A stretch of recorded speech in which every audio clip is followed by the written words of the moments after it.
Hello and welcome to another What Sold on eBay video. This is the High Rollers edition. We're going to go over the top 10 high valued items that sold on eBay in January of 2021. It is a new year. We have some new items, some high-end items, so you definitely want to watch to the very end. There is some little bits of nuggets of information in these videos, so I really appreciate everyone that watches these. Click the like button if you can. It helps the algorithm, and leave a comment below just to say hello. That definitely helps out the channel. So let's get into the information and get into the high rollers for last month. We got a couple of first kind of listings here, some honorable mentions. First off, we got this vintage Christian Dior 14 karat gold post earrings, as we can see here. And right off the bat, I'm like looking at these hairs that are all over this thing. It's kind of gross. Anyways, this was my photo, so I take all responsibility for the grossness. Anyways, I'm just saying that some of these earrings you might be able to find at garage sales and thrift stores.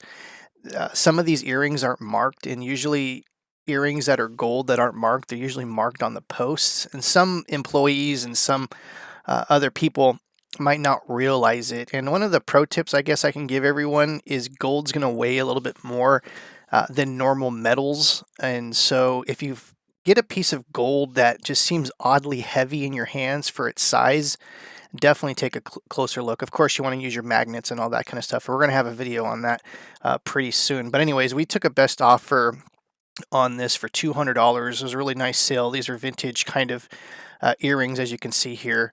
And that's what they look like. They kind of twist open, which is kind of interesting. They kind of are on a swivel pivot. You know, one part is white gold and the other part is yellow gold. And white gold's like incredibly hot right now as far as like people buying it for fashion. And so if you have white gold, it usually has a little bit of a premium, so definitely look out for that. What I do in my listings is I always put a weight. As you can see here, I always have a shot of a scale in the weight, because there's some collectors and scrappers that just want these for the melt value. So that's going to help you a lot if you're selling solid gold, anything. I mean, anything gold or silver you should be putting on a scale. That's just my opinion, but definitely be doing that if you're not doing that. And these scales, they cost like $10, $12 on eBay or Amazon. They're super cheap. And you can, I've had some that have lasted like 5 or 6 years.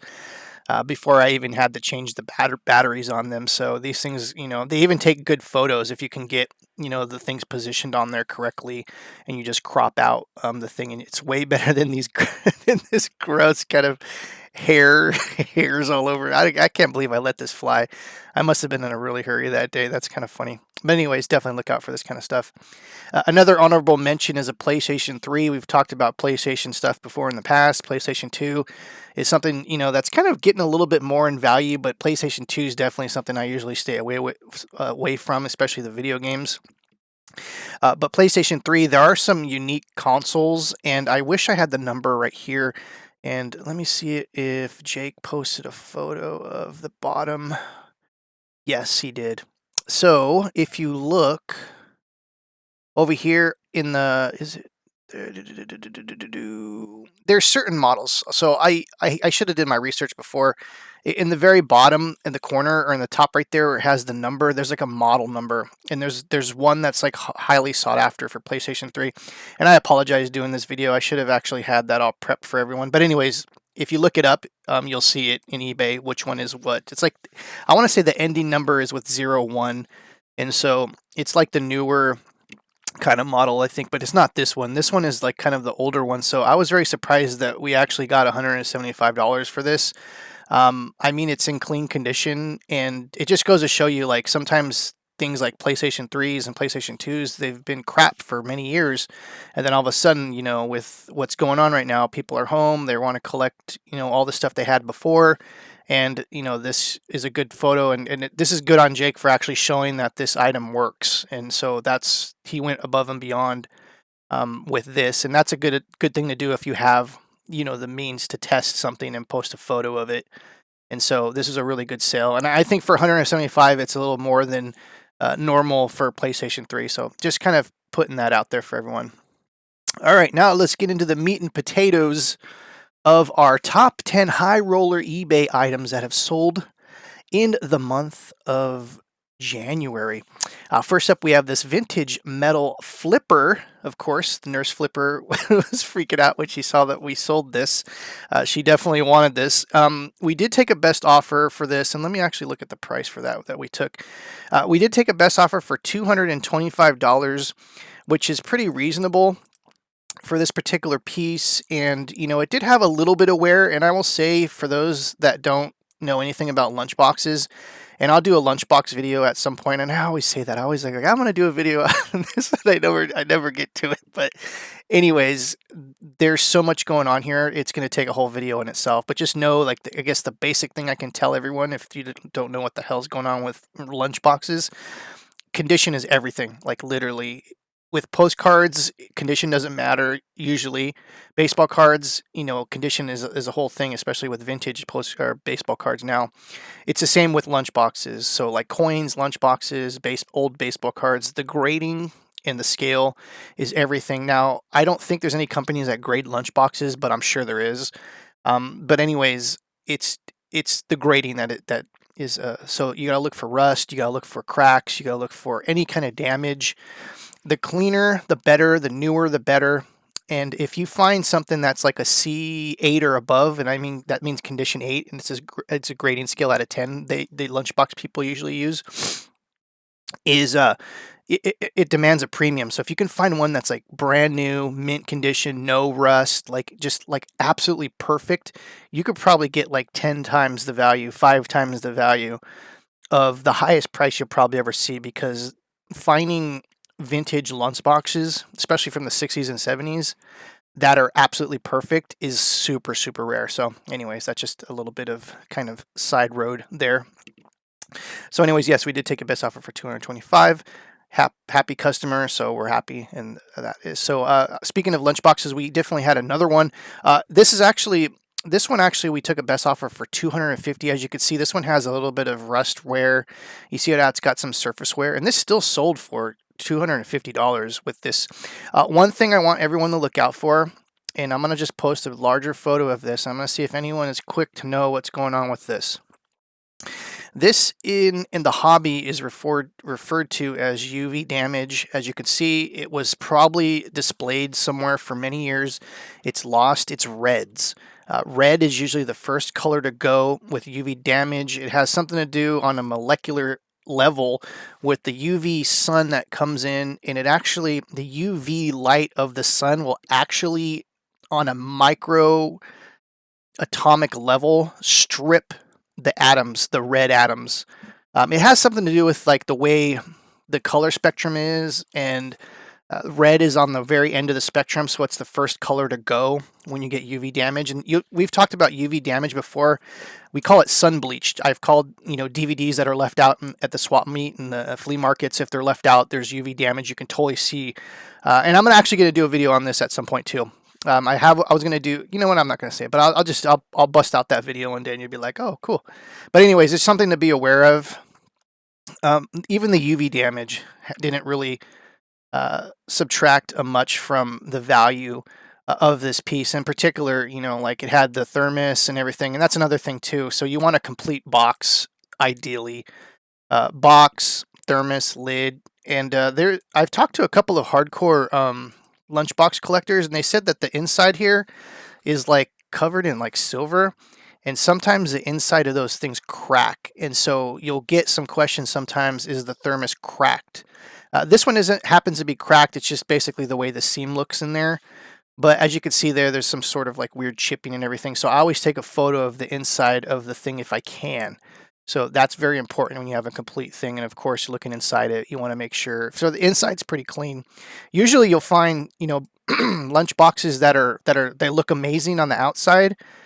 They display well, basically, and then in the inside they're just totally just rusted out, because what happens is kids with their soup and their sandwiches and like juices and cookies and all that kind of stuff over the years just get in there and they get all yucky and they start rusting. And you know, if you get a little bit of a part of a thing peeled back, it can start to eat away at the whole lunchbox. And even though this one had its issues, we still sold it for $250. And I think I probably took a little bit more time than I should have on metal lunch boxes, but I think it's important kind of thing to know about if you're in the reselling game, because you might come across these.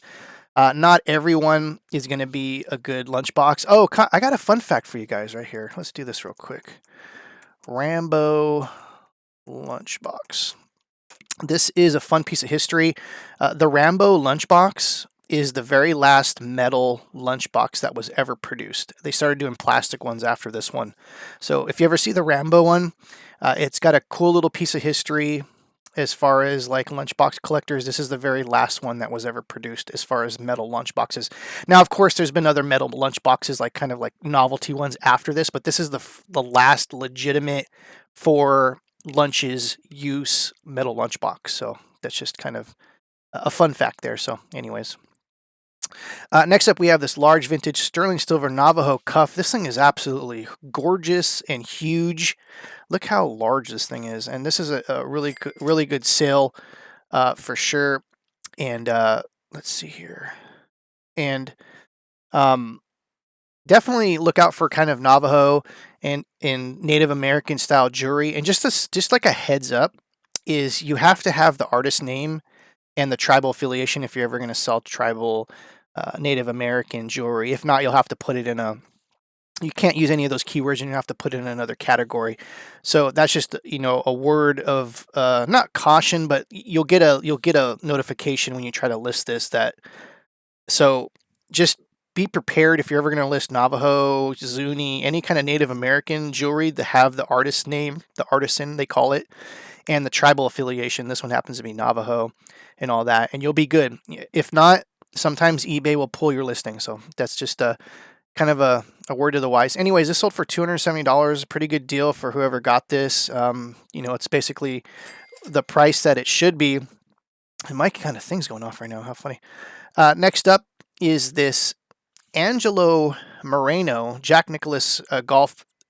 I don't want to call it. Yeah, I guess it's acrylic and oil.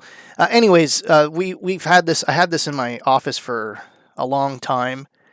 And as you can see here, we finally sold this. We've had this thing as like high as like $1,200. There's actually this Angelo Moreno. He was known for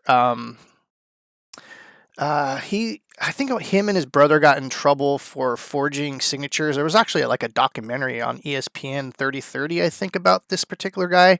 So the fact that he's kind of got some infamous notoriety kind of adds a little bit of value to this, but no one really cared about this piece. So this piece had a lot of historical value in terms of the nefarious things that this particular artist did with his brother. And so the artist that actually, the customer that actually bought this, and by the way, we took a best offer. Let me tell you, the guy got a steal for this, to be honest. $289 we sold this piece for. It's worth way more than that, but we had it on our site for over a year, and no one wanted it. So that seemed reasonable to me. So it is what it is.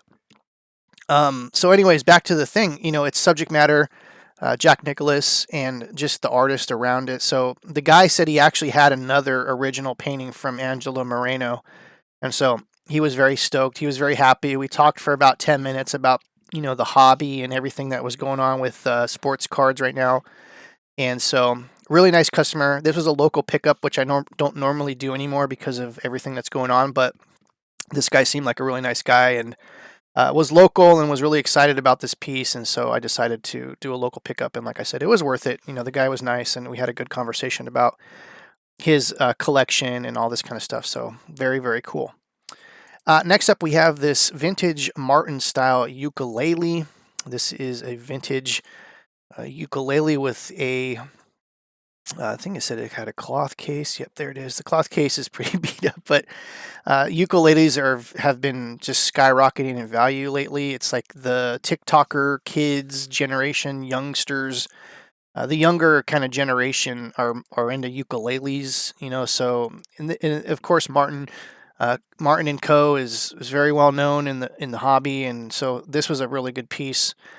And we did take a best offer for $330 on this particular piece. So you always want to kind of look out for this kind of stuff. And with ukuleles and guitars and anything vintage musical instruments, violins, cellos, things like that, you want to check the necks to make sure they're not warped or bent, or there's any cracks in anything, any cracks in the casing, any cracks in the overall piece, because that will dramatically decrease the value. And basically, the musicians that buy this stuff, they want it for the sound, and cracks and warps and all that kind of stuff will literally warp the sound. So just be careful if you're ever listening vintage string instruments, to take a very good look at them to make sure that they're okay, because there could be so many different issues with them, especially even the fret, like the fretboard, which is this basically like neck in the little metal pieces.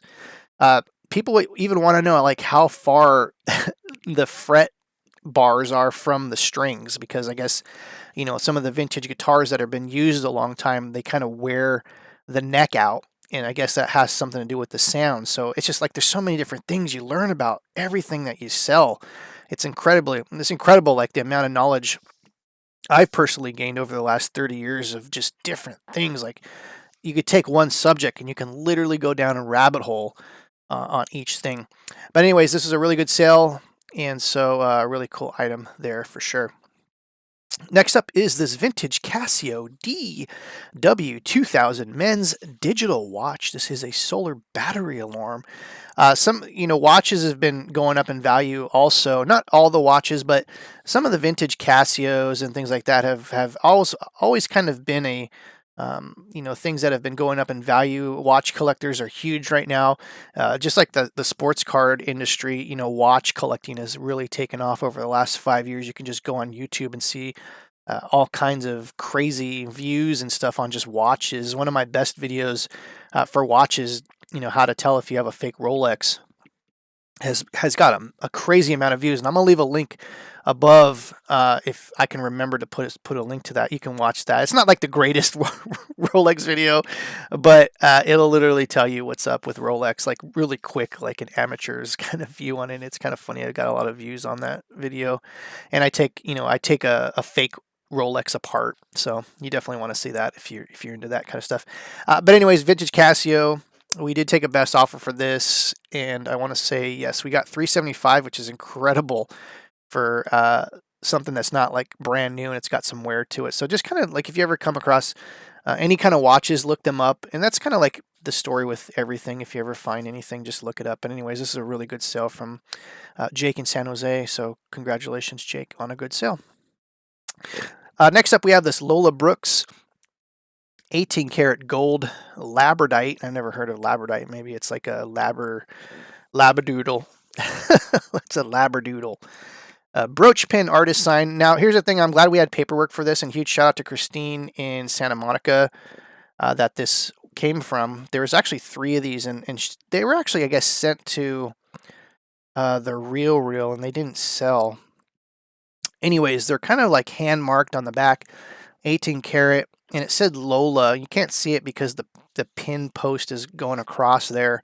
But anyways, if I didn't have the paperwork on this particular brooch, I would have never known who it was. I mean, I would have done my research. At least it said Lola on the back, and I would have sort of figured it out. But Lola Brooks is a very kind of well-known artist in I want to say the 70s and the 80s for doing kind of this kind of stuff. And so it was a crazy rabbit hole to go down to with Lola Brooks's kind of stuff. If you look that up, you'll see like absolutely crazy prices. And we did take a best offer for 500 something on this. Hold on, let me look. I'll look. $550 on this. And this thing was like super small.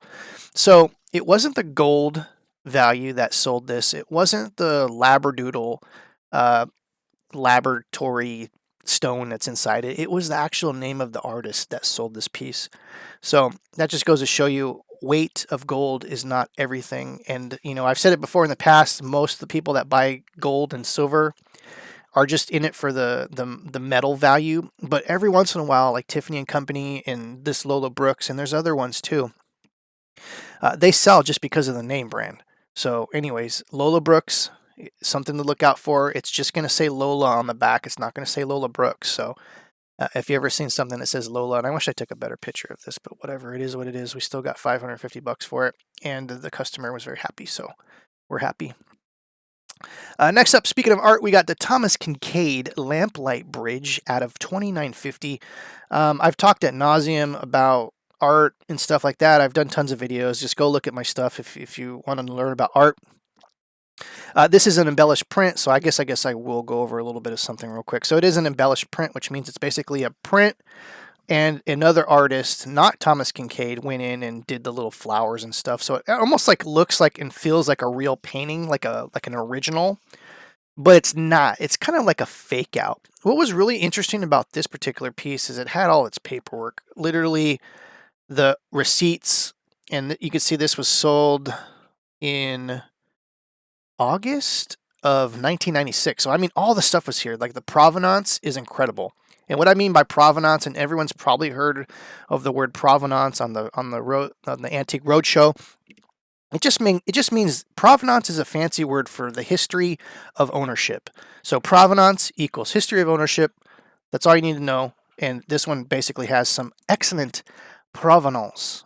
So, anyways, we did take a best offer for this for $650. This is like a really good sale. Like Thomas Kincaid stuff has really gone down in value in the last 10 years. I want to say he passed away maybe 8 or 7 years ago.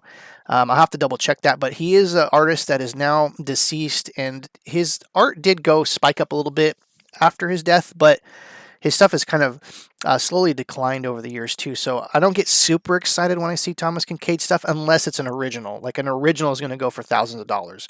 He's made so many prints over the years, like hundreds of thousands, if not millions of prints over the years. So he's kind of diluted his brand when he was still alive, and there was kind of questions about whether or not he even touched any of this stuff that his name is on. It's like basically he's like a factory artist, just like not Thomas Kincaid, Jeff Koons. If anyone heard of Jeff Koons, he's another kind of factory artist where basically someone else does his work and then they put his name on it. But Thomas Kincaid's an excellent painter, and he did actually paint these originals. So basically, he took his original art and, like I said, a grid savvy businessman. Hats off to Thomas Kincaid for the amount of what he was able to do with his artist brand. Like it's incredible. It's actually all inspiring to think about. But anyways, like I said, keep an eye out for this. It's not going to be super crazy unless you find an original. That's just the bottom line, because Stone Cold says so. Next up is this. Huge shout out to Carol and Rancho Mirage. These two sales are amazing. We have a bronze sculpture by Kathy, Spalding, and sometimes the crazy statues, bronze statues that you can find in estate sales and garage sales. If someone doesn't do their research, man, some of these things can go for crazy money. Anyways, we have this fanciful sculpture. I guess that's what it's called here. It's kind of like a medium-sized one. We did take a best offer for $1,500 on this. So, I mean, sometimes you might find these at garage sales and estate sales and stuff like that. This is definitely an estate sale item, more than likely. And so just look up the artist and just realize that bronzes, there's a whole rabbit hole.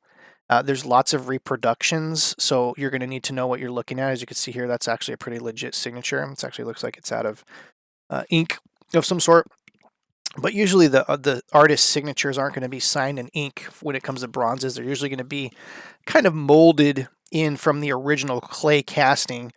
But anyways, Kathy Spalding is definitely a name to look out for, because her stuff sells very fast. And a lot of art and a lot of sculptures are long tail items unless the artist is in demand and, well, you know what I mean? So 95% of any art, sculptures, anything you're going to come across is going to be long tail for sure. You always want to price high. You can bring the price down. You can never get a price that's from low and bring it back up, because if it's low and someone buys it, you'll never know if you can, and art's so subjective with pricing. Art's a crazy world. I'll tell you that right now. The $1 million thing that you're ever going to find at a garage sale is going to be art. So just remember that. You're not going to find $1 million toy. You're not going to find $1 million DVD. You're not going to find $1 million piece of jewelry, though they're out there. You're most likely going to find $1 million piece of art, whether it be a painting or a sculpture or a bowl or a vase or something like that. That's going to be the thing. So it's definitely one of those things to look out for. Next up, we have another bronze, and this is the last item for today. Another Katie Spalding piece. So huge shout out to Carol. She did a really amazing job last month, and we took a best offer for this one for $3,000. Actually, we sold it for that price, so good. Congratulations. Anyways, definitely look out for bronze sculptures. I'm Chris, the Thrift Shop Hustler. If you enjoyed this video, definitely go down there, click the like button, hit the subscribe button and all the buttons, and just smash all the buttons. And if you're not following me, click the bell for notifications. And we'll see you next time. Take care.